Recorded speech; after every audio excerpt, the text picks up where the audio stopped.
La mirada de aquel ser se perdía en la lejanía del horizonte, donde los océanos, que en eras olvidadas presumían de una pureza cristalina, ahora yacían mancillados por un carmesí denso y absoluto.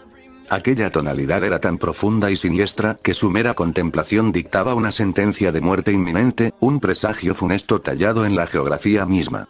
Bajo sus pies, la tierra herida se fracturó en un lamento geológico, permitiendo que borbotones de aquel líquido vital y corrupto brotaran de las entrañas del mundo. Una fracción de su rostro, de una belleza inigualable y gélida, quedó expuesta al viento apocalíptico, revelando la dirección de una mirada que no buscaba salvación, sino el fin. Sus iris, de una tonalidad neutra y desprovista de cualquier rastro de piedad, observaban con una frialdad absoluta cómo aquel planeta exhalaba sus últimos suspiros de existencia. Sobre él, un cielo teñido de sangre se extendía como un manto hostil, ofreciéndose en un sacrificio final ante la entidad que lo juzgaba desde las alturas. Las nubes, testigos mudos del desastre, se evaporaban en un instante eterno cuando los colosales chorros de lava alcanzaban la atmósfera, tocando el firmamento con dedos de fuego.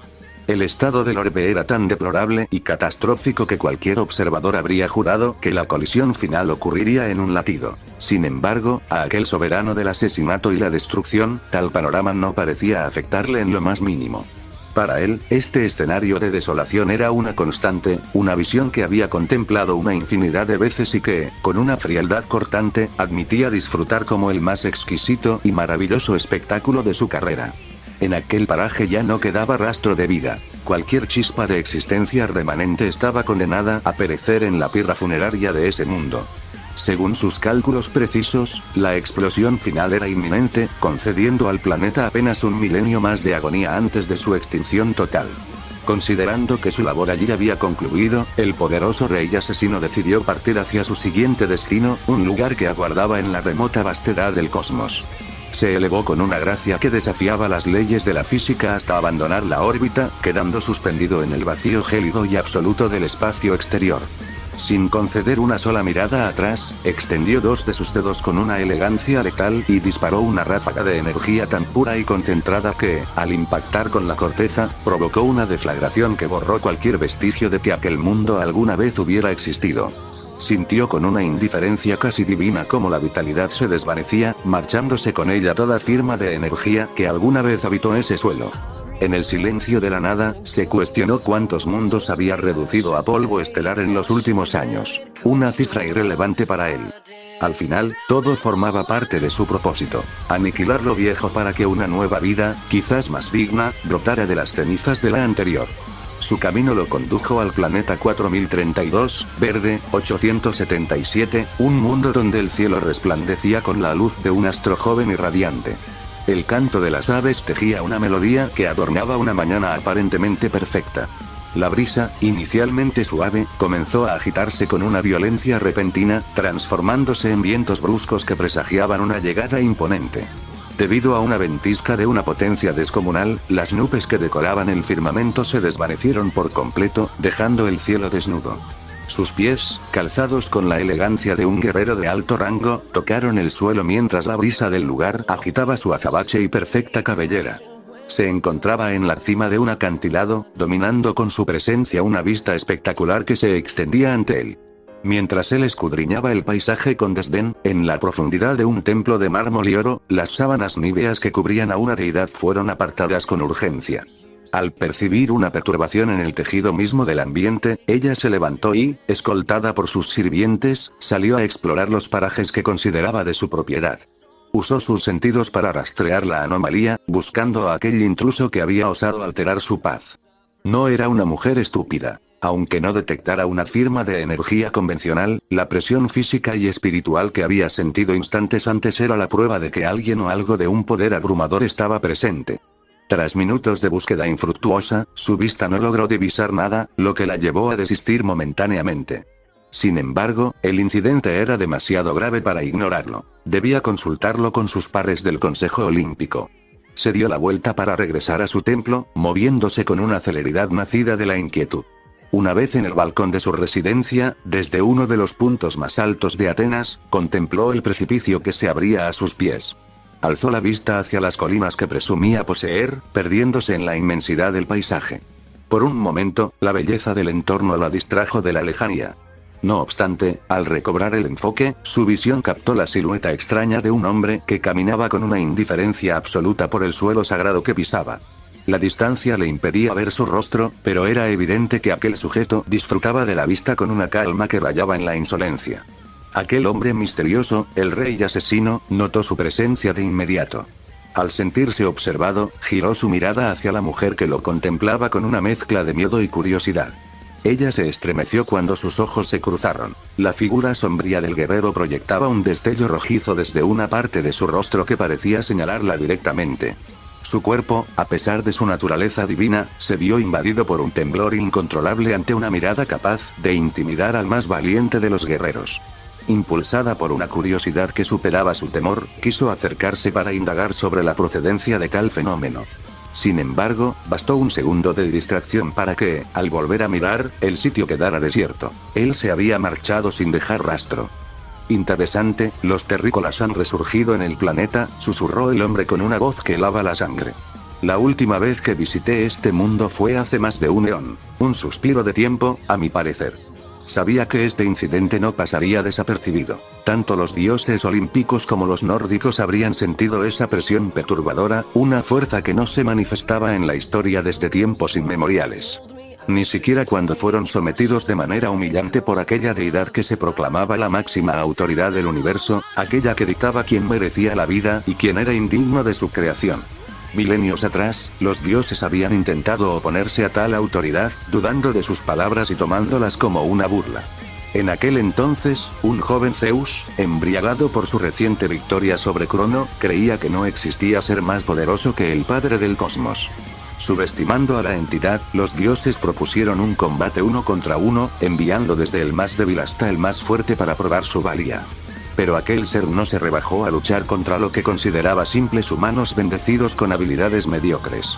Sin perder el tiempo, apuntó con 2 dedos hacia la luna, envolviéndola en una energía extraña que la redujo a polvo cósmico ante los ojos aterrados de los dioses. Ese día, la deidad se dio a conocer como el Aka-Shin, el Destructor.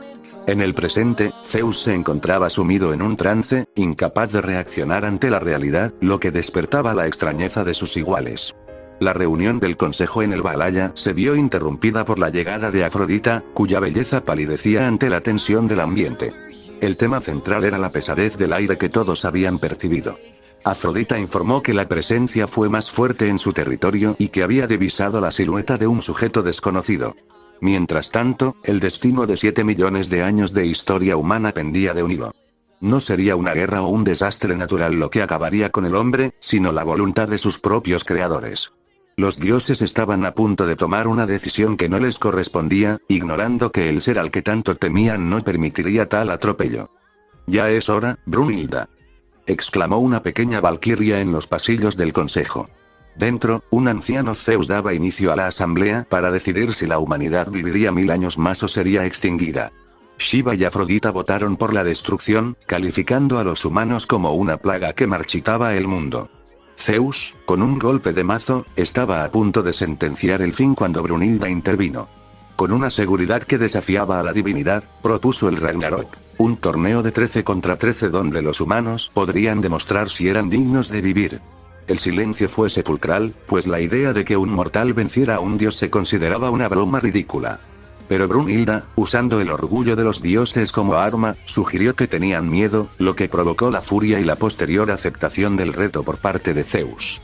Brunhilda se retiró con la misión de elegir a los 13 guerreros más fuertes. Sin embargo, sabía que necesitaba un as bajo la manga, alguien cuyo solo nombre hiciera temblar el Valhalla. Fue entonces cuando lo encontró. Kakaroto, el rey asesino, apareció frente a ella de la nada, sin que ella pudiera detectar su aproximación. Con una voz profunda y rasgada, expresó su interés en participar en el torneo. Brunhilda, aunque nerviosa por la imponente cercanía del hombre y su físico perfectamente trabajado, trató de mantener la compostura. Él no era un humano normal, sabía demasiado sobre los dioses. «No soy nadie, solo alguien que quiere ayudar», respondió él con un tono que mezclaba la frialdad con una coquetería peligrosa. El roce de sus cuerpos y el susurro en su oído dejaron a la valquiria cautivada y estremecida. Alguien más observaba la escena con deseo, sorprendido de ver a una valquiria siendo seducida por un extraño de físico tan imponente. Mientras tanto, una entidad conocida como la Destructora se preparaba para viajar a la Tierra, decidida a castigar a los dioses que se atrevían a usurpar su derecho de decidir sobre la vida y la muerte. Brunhilda, aún dudosa, fue llevada por Kakaroto a un lugar fuera del tiempo y el espacio. Allí, dentro de una burbuja de energía, presenció como él, con solo cerrar su puño, hacía estallar un planeta entero frente a sus ojos. La onda expansiva y el calor de la destrucción fueron reales, dejando a la valquiria aterrorizada ante tal monstruosidad de poder. Dime, ¿acaso no fue suficiente la pequeña muestra de poder que observaste? Preguntó él con una seguridad aplastante cuando regresaron a la Tierra. Brunhilda, sin palabras y dominada por el miedo, aceptó incluirlo en la lista. Kakaroto no luchaba por la humanidad. Lo hacía por puro capricho, una decisión soberbia de un ser que se situaba por encima de todos. El día del Ragnarok llegó. El Coliseo del Valhalla estaba a reventar. Heimdall anunció al primer combatiente de los dioses, Thor, el más fuerte de los nórdicos. Entonces, el ambiente cambió. Un frío gélido y una presión insoportable invadieron la arena cuando Heimdall presentó al representante de la humanidad. Su nombre es Kakaroto, el rey asesino, el destructor de mundos. Gritó el anunciador. Él caminó hacia el centro de la arena con una seguridad absoluta, su cabellera azabache moviéndose al viento y su rostro oculto tras una máscara nívea. La batalla comenzó y terminó en un suspiro. Thor, confiado en su mazo, arremetió con toda su fuerza, pero Kakaroto detuvo el golpe del Mjolnir con un solo dedo índice, dejando a todos los presentes en un silencio de ultratumba. Antes de que Thor pudiera reaccionar, el rey asesino ya había incrustado su puño en su vientre con una velocidad que nadie pudo seguir. Con una facilidad aterradora, Kakaroto destrozó el arma divina y levantó al dios nórdico por el cuello. Esto se acabó, sentenció con una frialdad cortante. Colocó su mano sobre el pecho de Thor y una luz cegadora envolvió al dios, desintegrándolo por completo hasta que no quedó ni rastro de su existencia. El rey asesino se mantuvo en pie, imponente y sereno, mientras el Valhalla entero temblaba ante la verdadera cara de la destrucción. Un estruendoso alarido de agonía desgarró el tejido de la realidad, trayendo a las deidades de vuelta a una consciencia amarga. El grito de aquellos seres que los dioses pretendían erradicar fue tan punzante que la mayoría de los residentes del Valhalla demostraron una molestia profunda, pero se vieron reducidos a la impotencia. La respuesta ante tal demostración de fuerza era clara. No podían hacer absolutamente nada. La humanidad, envalentonada por lo que sus ojos presenciaban, regalaba gestos de burla abierta hacia sus propios creadores. Los dioses intentaron retomar la calma y esa confianza arrogante con la que asistieron al Ragnarok, pero aquel sentimiento se desvaneció en un suspiro. El evento, que debía ser una ejecución formal, no duró nada debido a que el hijo de Odín, el mismísimo Thor, no fue lo suficientemente competente para enfrentarse a lo que ellos subestimaron como un simple humano. El guardián del fin había relatado la peligrosidad de aquel guerrero, pero las deidades, en su ceguera, ignoraron cada advertencia. En el centro de la arena, Kakaroto se sintió observado, no por las masas enfervorizadas en las gradas, sino por entidades antiguas y primordiales que, por primera vez en eones, fijaron su atención en un solo punto. Nadie conocía el verdadero alcance de su fuerza, pues la batalla había sido tan efímera y devastadora que apenas mostró un destello de su poder real. Entre los dioses, cierta deidad observaba con indiferencia, convencida de que no existían entes superiores a ella en su universo, una verdad a medias. Aunque en sus dominios gobernaba sin oposición, más allá de sus fronteras existían seres cuya presencia exigía un respeto absoluto, y Kakaroto era la encarnación de ese abismo desconocido. 3 bellas damas centraron su vista en el ganador del combate. A pesar de no conocerle, la actitud soberbia y gélida de aquel extraño hombre comenzó a fascinarlas. Era una arrogancia justificada, digna de un guerrero de su categoría, que caminaba entre dioses como si fueran insectos. Brunhilda, la mayor de las 13 valquirias, observaba en silencio. Ella, una dama de cabellera azabache y luceros que ocultaban una pureza ancestral, guardaba en lo más recóndito de su ser la esperanza de que un hombre digno pudiera arrebatarle aquello único que ella y sus hermanas poseían en aquel mundo. Sabía que Kakaroto era un sicario en su máximo esplendor, el asesino más temido del cosmos, y la única pieza capaz de romper el tablero divino. Heimdall, el anunciador, temblaba visiblemente. Su cuerpo no encontraba la manera correcta de procesar la eliminación del vikingo del trueno. Miró una última vez al vencedor antes de dar un respiro profundo y clamar hacia los cielos. El encuentro entre el dios y el hombre ha llegado a su fin. Aquel que se alzó como el más fuerte es el asesino más temido del universo, Kakaroto. El dios del trueno se ha sumado a la lista de víctimas de este ser implacable. Los rostros de la familia nórdica eran un poema de sombras y desolación. Odín y sus huestes fueron los últimos en salir del trance, habiendo visto cómo su hijo y hermano era derribado con una facilidad insultante, tomado del cuello como una criatura insignificante antes de ser envuelto en una energía extraña que devoró su existencia.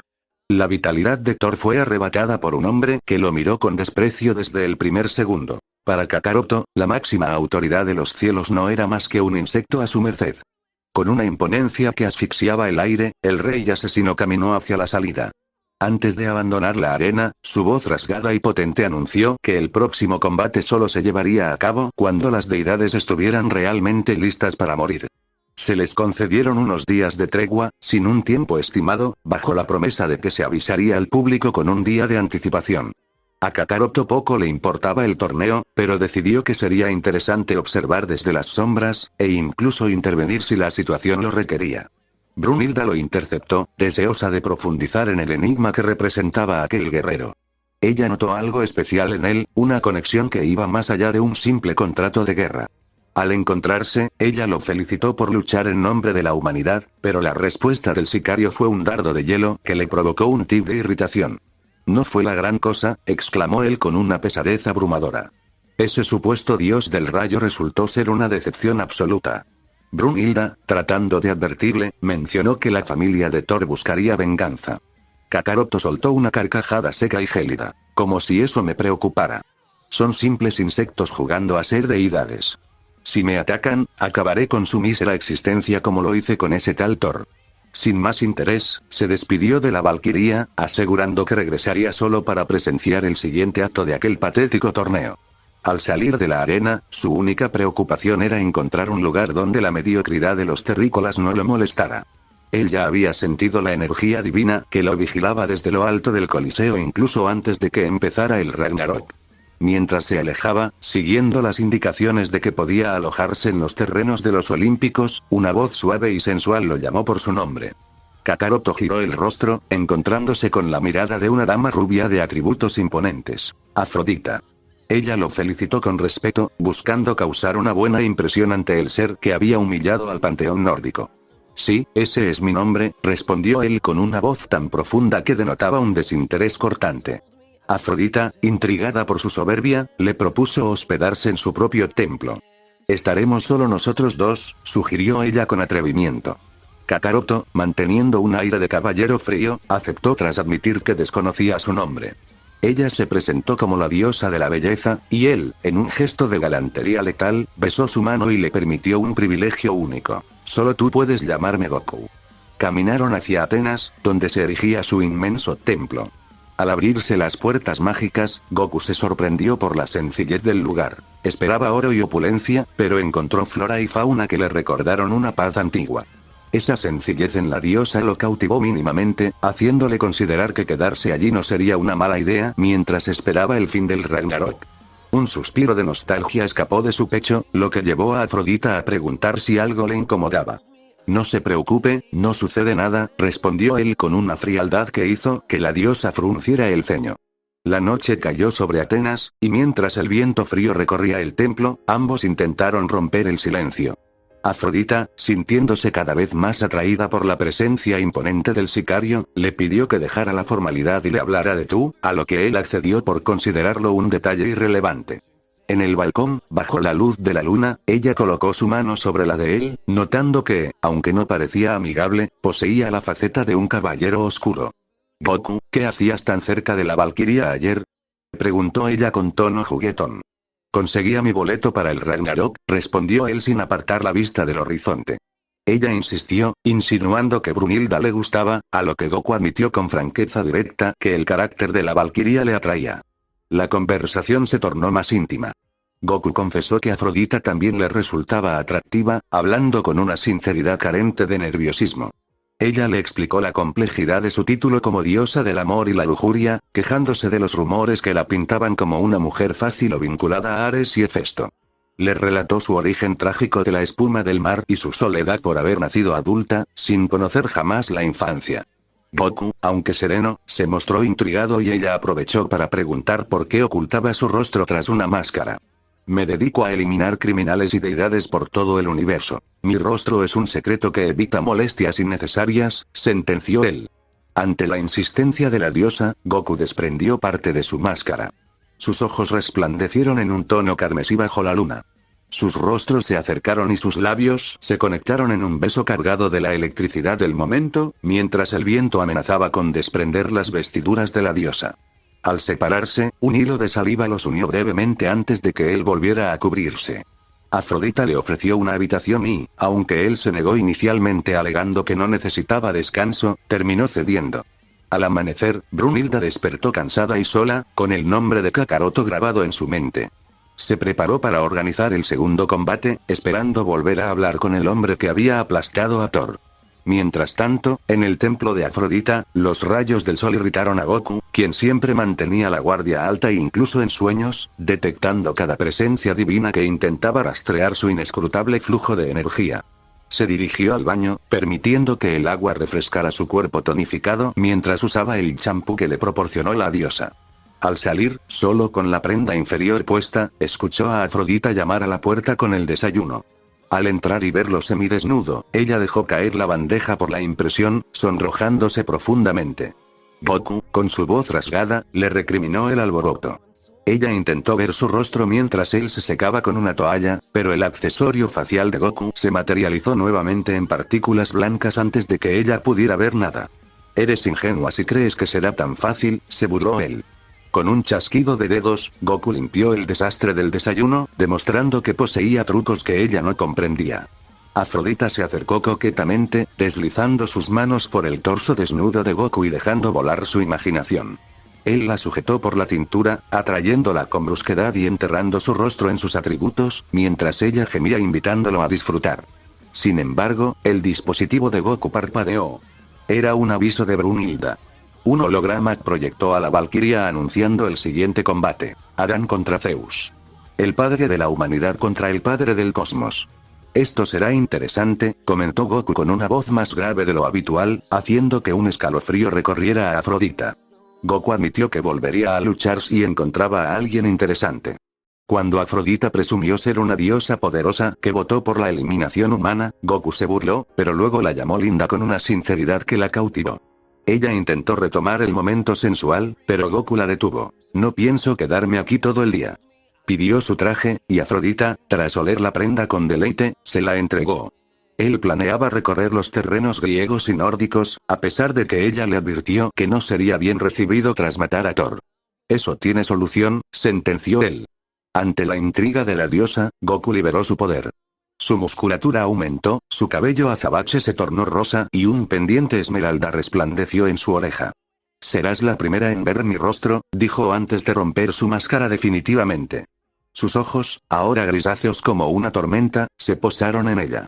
¿Quién eres?, preguntó ella en un susurro. No soy nadie, respondió él con frialdad.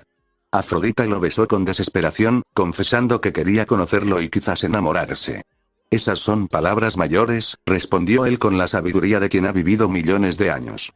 Bajaron al comedor, donde súbditas desnudas servían un banquete.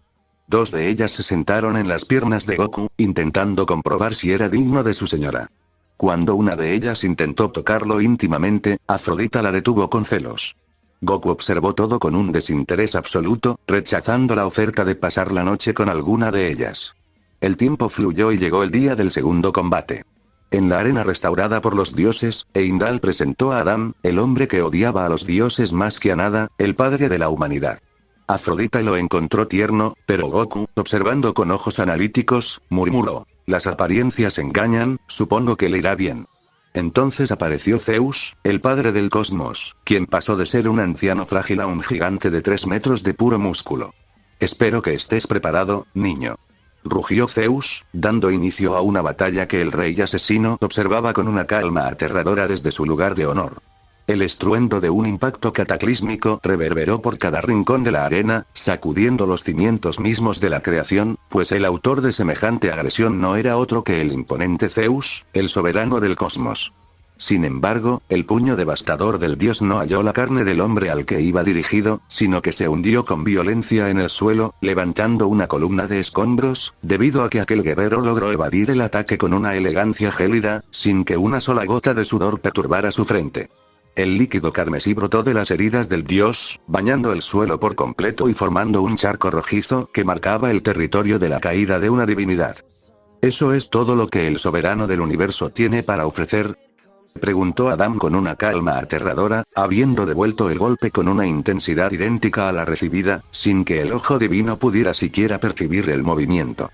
Pronto, el cansancio comenzó a carcomer el deteriorado y anciano cuerpo de Zeus. Cada pizca de su energía se había disipado en intentos inútiles por acertar un solo golpe contra la perfección humana. ¡Qué aburrido!, expresó el padre de la humanidad, su voz cargada de una sinceridad que hirió el orgullo de los dioses. Veamos si esto te parece aburrido, mortal insolente, advirtió el padre del cosmos, lanzándose nuevamente al ataque con una furia renovada. Adam se agachó con una fluidez sobrenatural, esquivando la pierna de Zeus que buscaba destrozar su rostro en un movimiento que habría aniquilado a cualquier otro ser. Esquivó el hacha divina de mi padre. ¿Cómo es posible tal hazaña?, exclamó Ares, el amo de la guerra, cuya voz temblaba ante la imposibilidad de lo que presenciaba. Mientras el caos reinaba en la arena, Afrodita, con palabras cargadas de una sensualidad inherente, se dirigió al hombre de cabellera rosa que permanecía a su lado. Amor mío, ¿qué piensas acerca de este combate? Goku no le otorgó el privilegio de una respuesta inmediata. Sus ojos, fríos y penetrantes como el vacío absoluto, no se despegaron ni un segundo de la figura de Adam. Cerca de allí, una asistente buscaba desentrañar los pensamientos de su señora, la Akashin. Mi señora, ¿cuáles son sus impresiones sobre esta contienda? Me parece algo interesante, respondió la deidad de la destrucción. Ese niño es técnicamente inferior a Zeus, pero el don que posee será la salvación de los humanos. Sin embargo, hay otros guerreros que han cautivado mi atención, especialmente ese sujeto llamado Kakaroto. ¿No crees que su presencia es demasiado extraña? La intriga nublaba su juicio. El simple nombre del rey asesino le provocaba un presentimiento oscuro, una sombra de temor que no lograba disipar. En la arena, la pierna derecha de Adam se incrustó en el cuello del griego con la fuerza de un meteorito. Un estruendo brutal resonó cuando el cuerpo de Zeus fue proyectado contra el concreto reforzado que separaba a los espectadores, agrietando los muros de la arena. La mirada perdida del anciano dios indicaba que la muerte lo había reclamado al instante tras recibir la patada de Adam. La sangre escurría sin cesar de su cuerpo roto, con el cuello completamente desencajado de su posición natural. El desconcierto en las gradas se transformó en horror cuando el padre del cosmos comenzó a levantarse lentamente, acomodando sus vértebras con un giro seco y escalofriante. Me has sorprendido, niño. ¿Realmente puedes devolver mis golpes con la misma fuerza, o incluso más? ¡Qué emoción! Sabiendo esto, no me contendré en lo absoluto, exclamó Zeus, brincando con una excitación maníaca mientras se preparaba para desatar su verdadero poder. Adam observaba con una fijeza absoluta, confiado en que podría replicar cualquier técnica que el dios intentara. Veamos si puedes copiar esto, advirtió Zeus. En un parpadeo, su puño se materializó a milímetros del rostro de Adam. En los luceros cerúleos del humano se reflejó la inminente destrucción. De recibir aquel impacto, su destino sería incierto. De pronto, la tonalidad de sus iris cristalinos mutó a un rojo sangre intenso, un cambio que no pasó desapercibido para los seres más poderosos que observaban desde las sombras. El impacto azotó el suelo, levantando una cortina de polvo que ocultó el resultado ante los ojos de dioses y hombres. Interesante. Adam esquivó el golpe por un margen mínimo. De lo contrario, habría sido letal, analizó una voz experta entre el público. ¿Pudiste ver el ataque, amor?, preguntó nuevamente Afrodita a Goku. Por supuesto. No me digas que tú no pudiste hacerlo, respondió Goku con una frialdad cortante, cuestionando la capacidad de la diosa sin ninguna muestra de cortesía. Afrodita negó con la cabeza, ocultando su vergüenza, pues no fue la única incapaz de seguir los movimientos del soberano del cosmos. Cuando el polvo se disipó, Adam permanecía de pie, impecable, sin un solo rasguño que empañara su perfección. No logro entender qué pasó. exclamó Ares, frustrado, tirando de su cabello en un gesto de absoluta impotencia. Hermes, con una calma superior, intervino. Tal vez logró ver a través del ataque. Justo cuando Zeus iba a golpear, Adam esquivó, copió y contrarrestó el movimiento de nuestro padre. ¿Me estás llamando inepto?, rugió Ares. Yo, el dios de la guerra, no pude verlo y tú, un simple consejero, ¿sí? La molestia de Ares era evidente, recurriendo al desprecio hacia su propio hermano para ocultar su inferioridad. Para nada, hermano. Son solo suposiciones, respondió Hermes con una sonrisa enigmática ante el berrinche del guerrero. Mientras tanto, la pequeña Goya preguntaba a Brunilda. Hermana.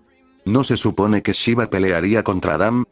No lo sé con certeza, respondió la valquiria. Fue un cambio de último minuto que pocos conocían. En los pasillos, Shiva se preparaba para su combate, estirando sus músculos con la arrogancia de quien ostenta el título de dios de la destrucción. De pronto, sintió el toque de un anciano en su hombro. Al voltear, se encontró con Zeus, quien le dedicaba una sonrisa que le provocó un escalofrío. ¿Qué quieres, viejo?, preguntó Shiva con aspereza. ¿Le cederías tu turno a este venerable anciano? Después de todo, no me queda mucho tiempo de vida, pidió Zeus con una amabilidad fingida. Estás loco. Espera tu turno, anciano, gritó Shiva, rechazando la petición. Zeus, sin perder la sonrisa, insistió. No seas egoísta, deja que cumpla uno de mis anhelos. Al sujetar el hombro de Shiva, una presión inconmensurable e irritante comenzó a emanar del agarre de Zeus, convirtiéndose en un dolor insoportable que obligó al dios de la destrucción a hincarse en el suelo. Está bien, toma mi turno, pero ahora me debes un favor, cedió Shiva, levantando un dedo para sellar la condición. Sí, lo que digas, respondió Zeus con indiferencia, retirándose hacia la arena. Shiva, ahora en el presente, apretaba los puños al recordar aquella humillación ante el que consideraba un decrépito anciano, acumulando una furia volcánica en su ser. Al buscar a Afrodita, notó que la diosa ya no estaba a su lado. Su enojo lo había cegado ante su ausencia. Al localizarla al otro extremo del estadio, se dirigió hacia ella, pero su sonrisa se borró al ver que la diosa demostraba afecto hacia otro hombre, algo que él no había conseguido en milenios de amistad. Cegado por la rabia, Shiva se acercó y sujetó violentamente el brazo de Afrodita. «Suéltame, idiota. ¿Qué crees que haces?», recriminó ella, sorprendida por la agresión. «¿Qué haces en este lugar?», cuestionó Shiva con desprecio. La discusión escaló rápidamente, llamando la atención de todos los presentes, incluyendo a los combatientes en la arena. «Suéltame, Shiva. Me estás lastimando», se quejó la diosa. «Solo si vienes conmigo», sentenció el destructor, sin intención de ceder. «Ya fue suficiente. Suéltala ahora y lárgate de aquí», una voz imponente y gélida cortó el aire. Las miradas se posaron en Goku, el rey asesino de cabellera rosa y facciones perfectas, cuya sola presencia emanaba una autoridad absoluta. «No te metas en esto», rugió Shiva, lanzando un golpe devastador contra Goku sin contenerse. Con una parsimonia insultante, Goku detuvo el ataque y, con un solo dedo, proyectó a Shiva con tal fuerza que lo estrelló contra una pared, dejándolo inconsciente al instante. El silencio fue total. Nadie podía creer que un humano hubiera noqueado con tanta facilidad al dios de la destrucción. «Afrodita», pronunció Goku con una serenidad que helaba la sangre. «¿Qué sucede?», preguntó ella, aún desconcertada. «Él peleará en el Ragnarok, ¿cierto?», preguntó Goku, refiriéndose a un oponente futuro con un tono de irritación apenas contenido. Afrodita asintió y el combate en la arena se reanudó. Zeus atacó nuevamente, pero esta vez el resultado fue distinto. La sangre brotó de su rostro y el daño recibido fue evidente para todos. El soberano de los dioses no se levantaba, sembrando la preocupación entre las deidades. ¿Acaso el padre de los dioses conocerá el sabor amargo de la derrota?, se preguntaba el guardián del fin. Pero Zeus, movido por el orgullo, comenzó a levantarse una vez más. Jadeaba, sintiendo el peso de los milenios sobre sus hombros. Sus ojos brillaron con un ámbar intenso mientras se preparaba para su forma final.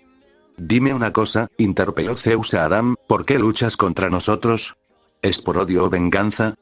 «Odio, venganza, no necesito nada de eso. Solo protejo a mis hijos», respondió Adam con una nobleza que desarmaba cualquier argumento. «Si pierdo, hombres, mujeres y niños sufrirán.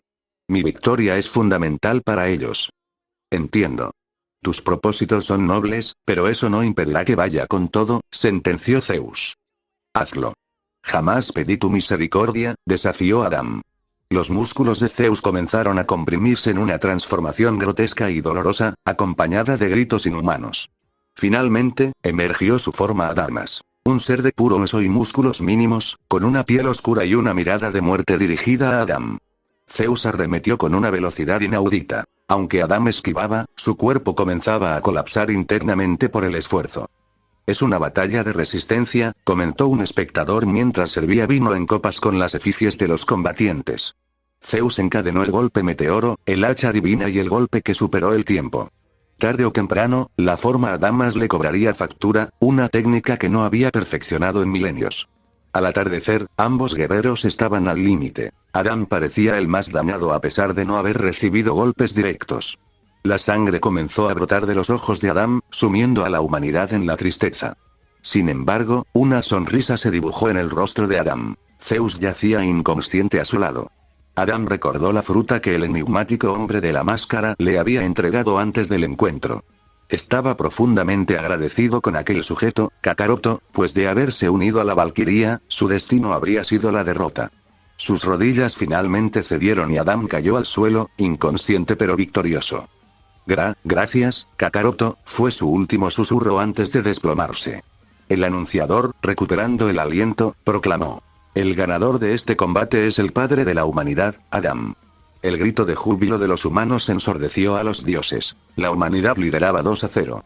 Más tarde, Afrodita caminaba junto a Goku, el rey asesino, cuya imponencia no había disminuido. Fue increíble, ¿no crees, amor? Me encantó cómo me defendiste de Shiva, dijo ella, abrazando el brazo de Goku. ¿Dios? ¿Destrucción? A ese sujeto le falta mucho para ser llamado Dios. Su inmadurez es patética, sentenció Goku con un desprecio absoluto. ¿Qué es lo más grande que puede destruir ese infeliz? Un país. Respondió ella. En el vasto universo, hay seres que destruyen planetas enteros sin esfuerzo, replicó Goku, dejando a Afrodita atónita. Se dirigieron hacia Atenas, mientras Brunilda observaba con satisfacción el resultado. Ella sabía que Kakaroto, el rey asesino, sería el próximo en pelear, habiendo elegido a una diosa engreída como su víctima. En su trayecto hacia las tierras olímpicas, unos sujetos intentaron detener a Goku y Afrodita. Goku, con una mirada vacía y grisácea, los borró de la existencia con una energía violeta letal antes de que pudieran siquiera reaccionar. El sufrimiento en sus rostros fue evidente, aunque no emitieron sonido alguno. Un silbido escalofriante escapó de los labios de Goku tras el acto, erizando la piel de Afrodita. ¿Qué fue eso?, preguntó ella, temerosa. Nada, respondió él, cortante. Ante la insistencia de la diosa, Goku sentenció. Ya no están. No preguntes más. Afrodita guardó silencio, temiendo perder al único ser en quien sentía que podía confiar, a pesar del miedo que él le inspiraba. En un momento de tensión, ella entrelazó sus dedos con los de él. Bajo los últimos rayos del sol, sus labios se unieron en un beso apasionado. La pasión escaló y se entregaron el uno al otro en el verde pastizal, en un encuentro íntimo donde Goku mantuvo una serenidad envidiable ante la belleza de la diosa. Aún no es el momento, dijo Goku, deteniendo el acto con una voluntad de hierro. Regresaron al templo de Afrodita en un instante gracias a las habilidades de Goku. Mientras tanto, Brunilda reflexionaba sobre su misión y la ayuda que aquel misterioso hombre brindaba a la humanidad. En las tierras nórdicas, la valquiria Nilda era buscada por su hermana Goya, tras haber estado distante por días. En otro lugar, la Akashin cuestionaba a su asistente sobre el paradero del hombre que venció al nórdico. He notado que alguien borró de la existencia a unos hombres del panteón griego hace poco, informó la asistente. La preocupación invadió a la deidad. Nadie debería poseer tal técnica. Goku se encontró con Rist, otra de las valquirias, quien le informó que Sasaki Kojiro era el guerrero al que él había reemplazado. Rist explicó el riesgo de la unión entre una valquiria y un humano. Compartir el mismo destino, sea la gloria o la muerte. Lejos de allí, una diosa llamada Kai observaba la foto de su futuro oponente, Kakaroto. Con un rostro inexpresivo y frío, empuñando su arma de 3 picos, juró destruirlo. Brunilda, por su parte, era llevada por el rey asesino al planeta Tsufuru, un mundo de tecnología avanzada que no dependía de los dioses. Te traje aquí para que veas que hay seres que no necesitan deidades para prosperar, explicó Goku. La humanidad va por ese camino, y tú debes evitar que los dioses lo arruinen. ¿Amas a la humanidad?, afirmó Brunilda. En absoluto. Me interesa la vida. Y si para preservarla debo hacer sacrificios, los haré, respondió el rey asesino con una frialdad absoluta. De regreso en el templo, Afrodita cuestionó a Goku sobre su próximo combate contra la hija de Poseidón, Kai, una diosa que se decía más fuerte que Zeus. Goku solo esbozó una sonrisa tenebrosa. Mientras tanto, en los aposentos divinos, la Akashin se encontró con Hera y exigió ver a Zeus. Al ver al soberano en su lecho, destrozado tras la paliza de Adán, ella no mostró compasión. Eres una vergüenza, anciano. Solo por milagro no pereciste ante alguien tan inferior, sentenció la diosa de la destrucción, mientras Zeus bajaba la mirada, aceptando la humillante superioridad de la humanidad en aquel encuentro. En los confines de este universo, donde la divinidad se mezcla con la fuerza bruta, la figura de Kakaroto se erguía no solo como un guerrero, sino como el soberano absoluto del asesinato, un rey cuya sola presencia dictaba la sentencia de muerte para cualquiera que osara sostenerle la mirada. Su belleza, gélida e inigualable, era un contraste letal con la oscuridad de su alma y el poder abrumador que emanaba de sus poros, una energía que hacía que el mismo tejido del espacio se estremeciera con cada uno de sus pasos. Ciris, la imponente deidad de cabellera rosada, finalmente lo tuvo frente a ella, sintiendo como el aire se volvía denso y pesado, cargado con la magnificencia de aquel ser. «Hola.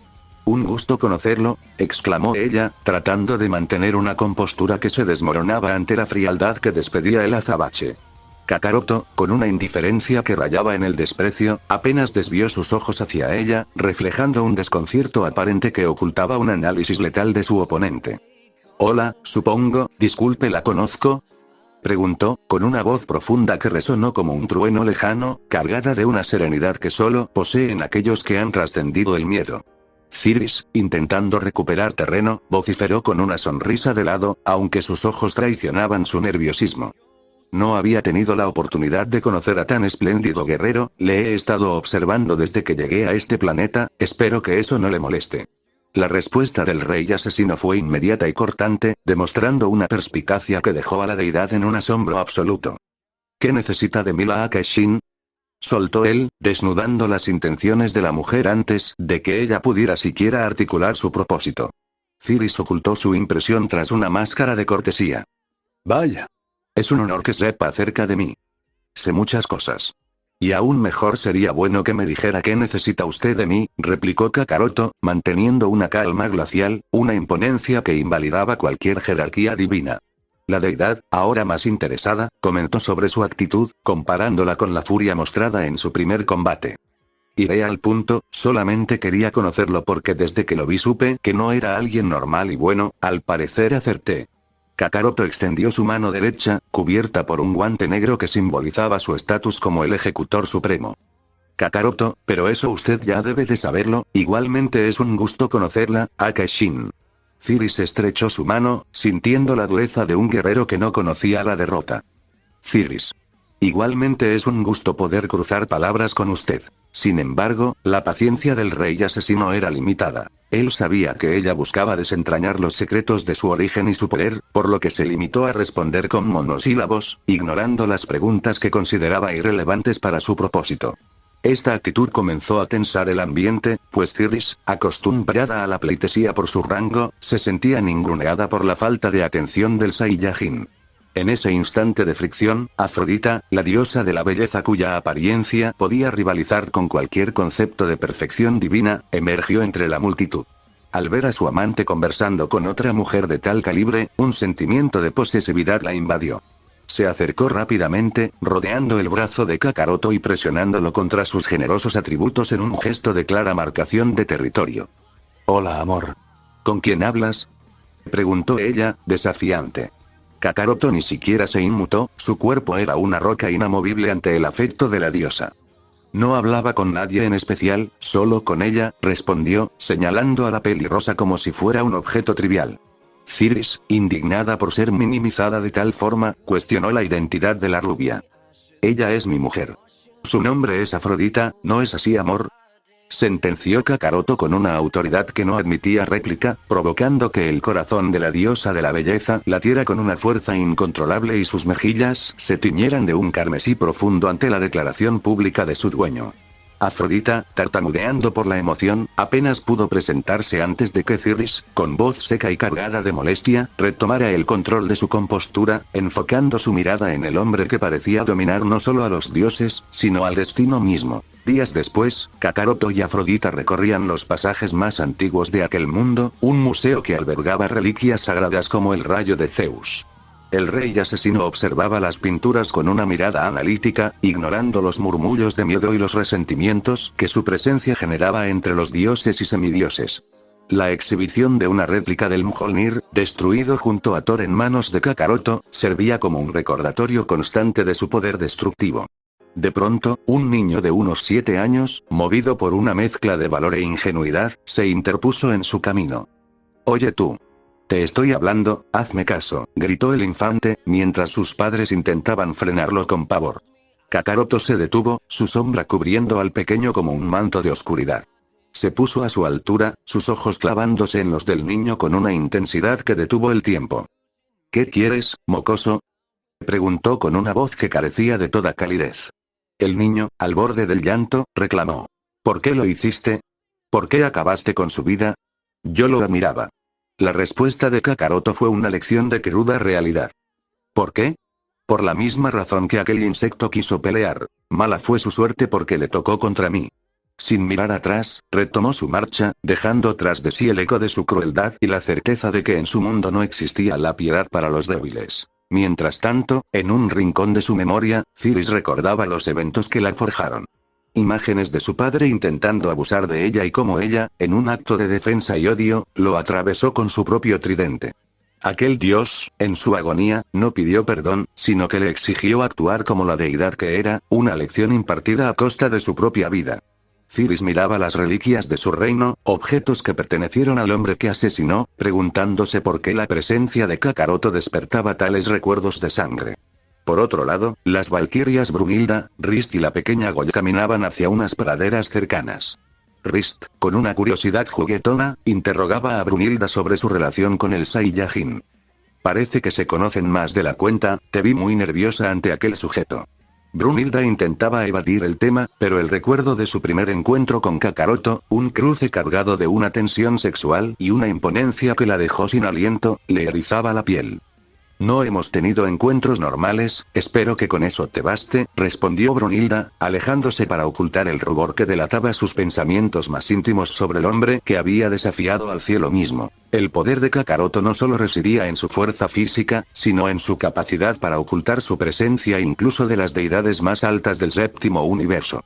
Mikosin, la asistente de Lakeshin e hija del sumo sacerdote, se encontraba sumida en una profunda preocupación. Mundos desaparecían sin dejar rastro, ejecutados con una técnica que solo los destructores debían poseer. En una tarde de sol radiante, Afrodita lucía su belleza en un sexy bikini esmeralda junto a un arroyo, esperando a su hombre. Kakaroto emergió de las aguas cargando un pez gigante, y con un simple chasquido de sus dedos, manifestó una lona y un banquete de lujo, demostrando habilidades que iban más allá de la comprensión de la diosa. Ante las dudas de Afrodita sobre el origen de otros seres, Kakaroto explicó con una frialdad didáctica. Este sistema solar está oculto en la parte más oscura del universo, donde muchos temen perderse. Cuando ella le preguntó ansiosa de dónde provenía, él simplemente cortó un trozo de carne y sentenció. «Eso no importa, luego te platicaré más». Su misterio era su mejor arma. Más tarde, Kakaroto se encontró con Mikosin. «Grata sorpresa encontrarlo, señor Kakaroto», exclamó ella. Él, devolviendo el saludo con una cortesía mecánica, notó el desliz de la deidad al mencionar a su padre. «Mikosin, señor, es el nombre que mi padre me asignó». Kakaroto, con una imponencia que desarmó a la asistente, se inclinó levemente. «Un gusto. El gran sacerdote eligió el nombre perfecto para una dama como usted». El impacto en Mikosin fue devastador. Que un mortal nombrara al segundo ser más poderoso de la existencia con tal naturalidad la dejó en trance. Ante su evidente tensión, Kakaroto amagó con retirarse, pero ella lo detuvo, exigiendo saber cómo conocía tales secretos. Él habló de un escrito antiguo, un registro de deidades que detallaba la apariencia del gran sacerdote. Usted y él son muy parecidos físicamente, disculpe si la hice sentir incómoda, concluyó, volviendo a inclinarse antes de que el atardecer tiñera el cielo de naranja. Mikosin intentó buscar información sobre él en su báculo, pero el rey asesino no figuraba en ningún registro cósmico. Era un fantasma, una anomalía de poder absoluto. La hora del combate contra Kai se acercaba. Kakaroto llevó a Afrodita a su refugio personal, un lugar donde el silencio y la oscuridad reinaban. Aquí es donde he pasado la mayor parte de mi vida, es mi hogar, dijo con sequedad. Afrodita, preocupada por la batalla inminente, le preguntó por qué buscaba pelear de nuevo tras haber vencido a tantos. No tengo un motivo especial, solo es por gusto, respondió él, detectando la verdadera angustia de la diosa. ¿Te preocupa cuánto me afectará el combate con Kai? ¿Has visto mi fuerza? Tu preocupación está fuera de lugar. Afrodita, desarmada por su seguridad, confesó su fe ciega en él, recordando cómo humilló a Shiva y al dios del trueno. Ante la pregunta de qué harían con las horas restantes, Kakaroto se acercó a ella con una determinación carnal. Sujetó su cintura y el contacto encendió un fuego que la diosa no pudo apagar. En la habitación, la lucha se volvió física y lujuriosa. Kakaroto dominaba cada movimiento, cada gemido, rasgando las telas que cubrían su cuerpo escultural y dejando al descubierto una piel blanca que parecía brillar bajo la luz de la luna. Esa noche, el rey asesino reclamó lo que Afrodita había guardado por milenios. Fue un acto de posesión absoluta donde la inexperiencia de la diosa se rindió ante la maestría salvaje de Kakaroto. Él cambió su apariencia, su cabello tornándose rubio y sus ojos de un azul eléctrico, reflejando un estado de poder que intensificó el encuentro. Cada beso y cada caricia eran una sentencia de placer. Afrodita, completamente extasiada, suplicaba por más, sintiendo la plenitud del líquido blanco que el Saiyajin vertió en ella tras una última y devastadora embestida. Al amanecer, ella despertó en el pecho de aquel hombre formidable, olvidando por un momento el combate nocturno. Kakaroto, despertando con la misma serenidad con la que mataba, le propuso una segunda ronda, masajeando sus senos con una calma que desafiaba la urgencia del destino. Al regresar al templo de Afrodita, sus sirvientas notaron el cambio en los ojos de la diosa, que habían perdido su brillo de inocencia para ser reemplazados por la marca del rey asesino. Kakaroto, en un gesto de suprema confianza, retiró el artefacto que cubría su rostro frente a todas, revelando una apariencia varonil e inigualable que las dejó sin aliento, una mezcla de belleza y peligro que ninguna deidad podía ignorar. Finalmente, Kakaroto se preparaba para la batalla. Se encontró nuevamente con Cirris, quien intentaba ocultar su disgusto tras una máscara de amabilidad. Él detectó su seguimiento desde el principio y, con un tono burlesco, le hizo saber que conocía sus secretos a través de su asistente. Me tengo que ir. Espero que usted sea el vencedor, dijo la Akashin, huyendo de la presión psicológica que el Saiyajin ejercía sin esfuerzo. Kakaroto regresó a su habitación, donde Afrodita lo esperaba para un último encuentro antes del duelo. Brunhilda, observando desde lejos, sentía una mezcla de decepción y celos al ver a la diosa del amor aferrada al brazo del guerrero. Rist se burlaba de la evidente agitación de su hermana mayor. Brunhilda, con el rostro rojo, no podía evitar que su corazón latiera por el hombre que, esa noche, demostraría al universo entero por qué era el rey asesino, un ser de poder abrumador e imponencia absoluta que no aceptaba más ley que la suya. Kakaroto soltó una carcajada interna. El escenario estaba listo, y el mundo pronto conocería el verdadero significado del terror y la belleza encarnados en un solo hombre. Su incandescente retina resplandecía como un astro en colisión, fijando su mirada en un solo objetivo con una intensidad depredadora. Con cada milisegundo que transcurría, su lucero se iluminaba, tiñéndose de un esmeralda tan profundo y letal que amenazaba con reducir a cenizas la existencia misma de su oponente. El palpitar de los espectadores, tanto dioses como humanos, se aceleraba hasta el punto del frenesí. La atmósfera estaba cargada de una tensión eléctrica, una espera agónica por el inicio de un combate que ya había demorado demasiado ante los ojos de la eternidad. Son Goku, el legendario rey asesino, permanecía en el centro de la arena emanando una imponencia que hacía que el aire mismo se volviera pesado y difícil de respirar.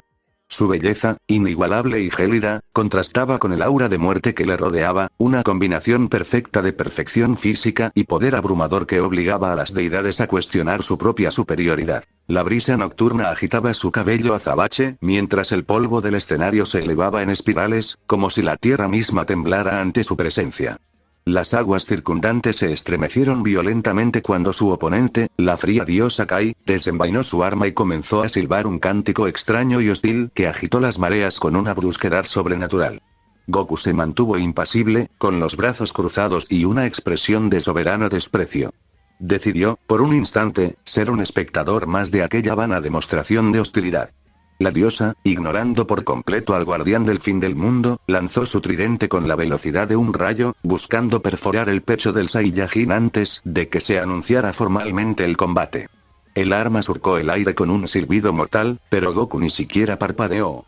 Siguió la trayectoria del tridente con una mirada cortante. El arma pasó a escasos centímetros de su cuello, perdiéndose en la distancia. Cuando volvió la vista hacia donde debería estar la diosa, solo encontró una cortina de polvo. Con una velocidad que desafiaba las leyes de la física, Kai reapareció lanzando un puño cargado de divinidad, pero pasó de largo ante el sutil movimiento de Goku. Giró y repitió el ataque, esperando un resultado distinto, pero esta vez se encontró suspendida en el aire, frenada en seco. La rodilla del rey asesino impactó directamente en su abdomen con una fuerza tectónica.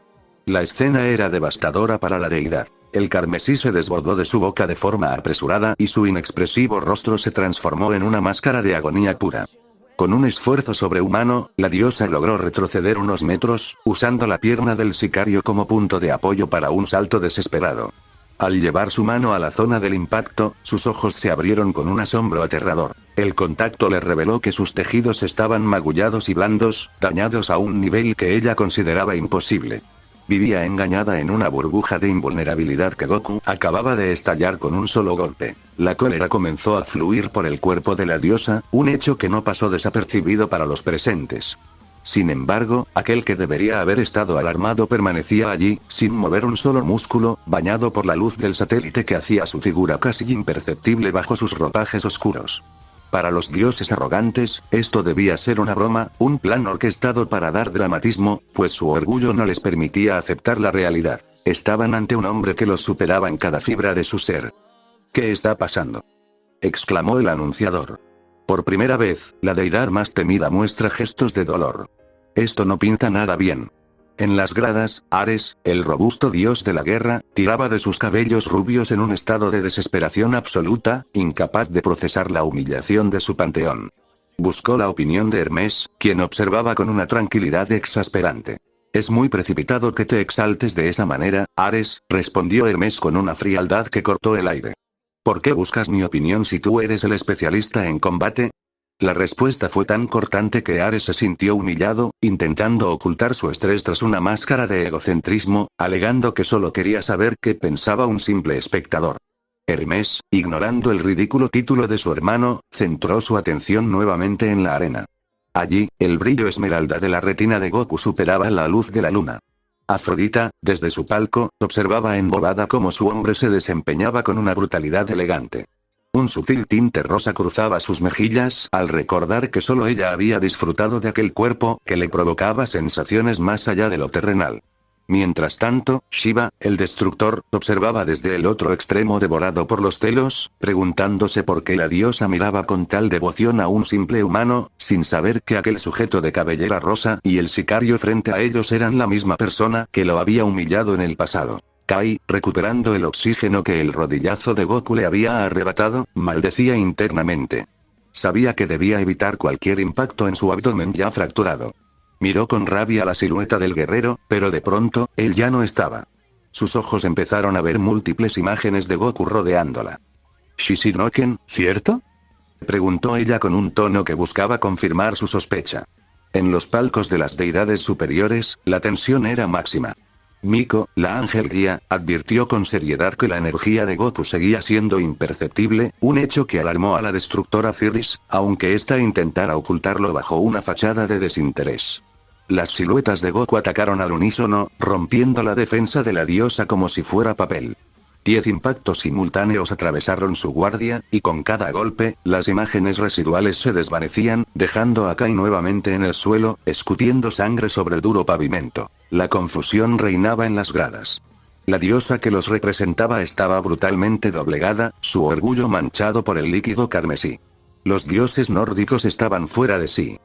«Mierda», Primero Thor y ahora esto, ¿es que nadie puede dañarlo?, gritaba un dios menor ante la mirada sombría de Odín. Brunhilda y Rist observaban desde su posición, notando cómo la furia de los nórdicos crecía al recordar que Goku no tuvo piedad al acabar con Thor, el portador del Mjolnir. De regreso al combate, un resplandor rojizo atravesó el brazo del rey asesino, provocándole un quejido de ardor. Se percató de que su cuerpo, en un breve instante de distracción, no había reaccionado, pero recuperó su compostura de inmediato.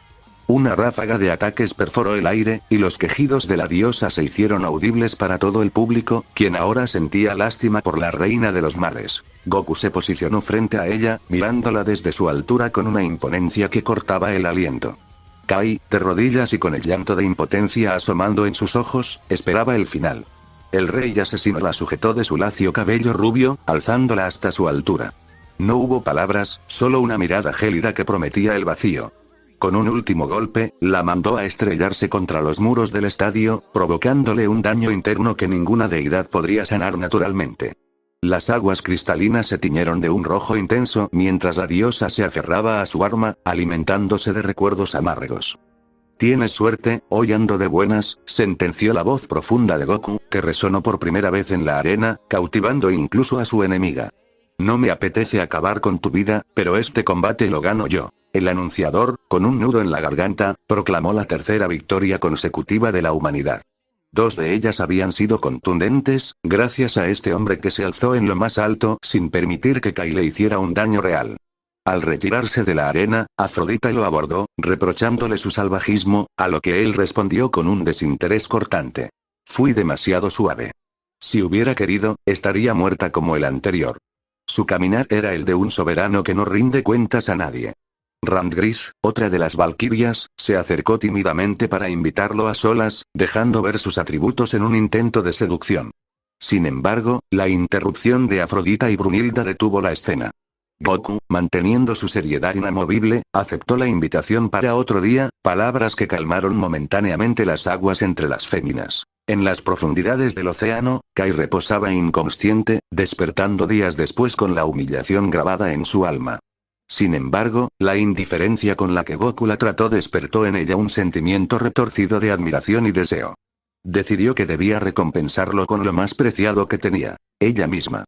Según los consejos de su padre, él debía hacerse responsable y tomarla como su mujer. «Yo te pertenezco. Seré tu mujer y no podrás negarte», gritó al vacío de su reino, con el ánimo renovado por una obsesión naciente. Mientras tanto, en los reinos superiores, Merus conversaba con la destructora Cirris y la ángel Miko sobre la desaparición de mundos. Merus, con una autoridad que hacía que las deidades bajaran la cabeza, les recriminó su falta de vigilancia, advirtiéndoles que el gran sacerdote y el rey del todo ya estaban al tanto de todo. En el Palacio de la Belleza, Afrodita se aferraba al brazo de su amante. Goku caminaba sin mirarla, pero permitió que ella se sentara en sus fuertes piernas y lo abrazara. El rey asesino, sintiendo una presencia externa, le susurró al oído que alguien los espiaba desde